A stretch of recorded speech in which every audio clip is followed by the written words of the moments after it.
Tantric literature is so vast that it is almost impossible to study it all, let alone practice a significant fraction of it. In fact, it is said that it would take even a true adept 1,000 lifetimes to practice all the Tantric disciplines. The texts are written in Sanskrit, with the exception of approximately 1,000 texts in Pali, Prakrit, Tibetan, Hindi, and Bengali, and represent the cumulative knowledge of masters over a millennial.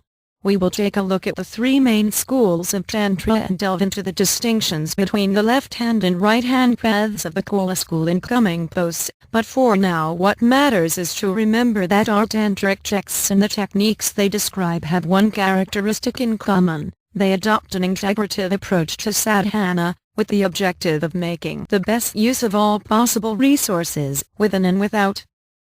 Because their scope is all-encompassing, Tantrics have always discarded conventional standards of morality, ethics, and purity whenever those standards were found to be obstacles to the process of personal growth and self-discovery, and this has set them apart from the religion into which they were born.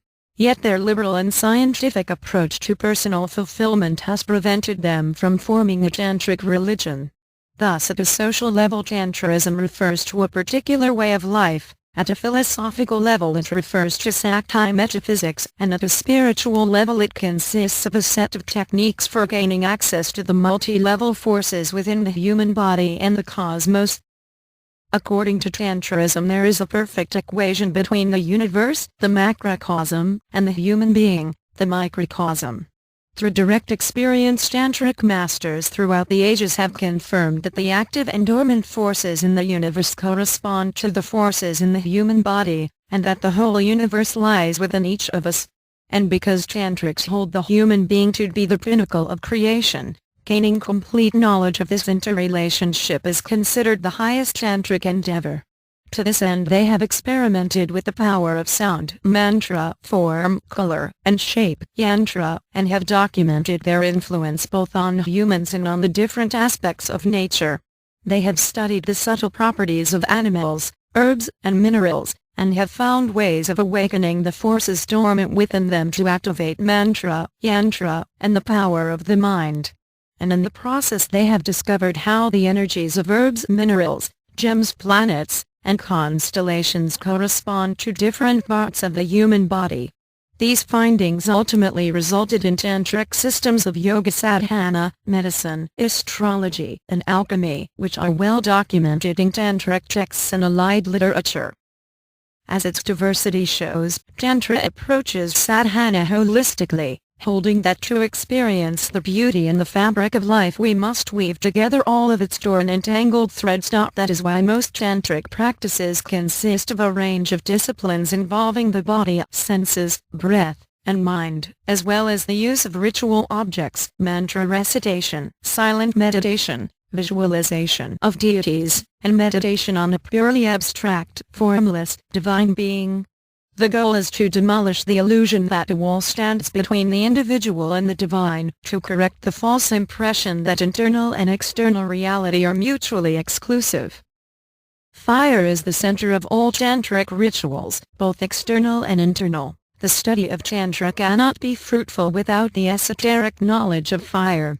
It is fire that transforms the gross matter of the herbs and other ritual ingredients offered to it into subtle energy that can be recognized by the corresponding subtle forces residing in the psyche and its counterpart in the cosmos. And this process is governed and guided by the power of mantra, yantra, and ishtadeva, a personal form of the impersonal divine being, as well as by our own faith. And that is why Tantric rituals, accompanied by a fire offering and performed precisely, help the practitioner achieve the desired goal quickly and easily. Still, this is no simple matter. Tantra is a complex science involving not only extensive scriptural knowledge but also guidance from a competent master, who can create a perfect structure for spiritual practice. A master well-versed in Tantric scriptures knows how to determine the exact time and place for performing the ritual to ensure its maximum potency, and to this end he or she can initiate a student into appropriate mantra along with its corresponding yantra.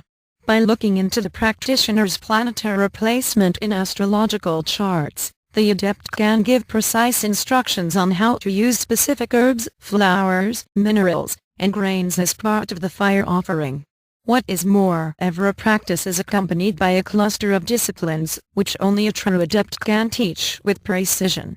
These ordinarily consist of mudras, hand gestures, and nyasas, techniques for synchronizing the different forces of the main and subordinate mantras in one's body, techniques for creating a harmonious balance between oneself and the forces of the cosmos, and techniques connecting oneself with the power of the mantra by means of intense visualization of the deity along with the recitation of a long set of mantras, known as kavacha, armor, kilaka, anchor, hridaya, heart, patola, flower petals, etc.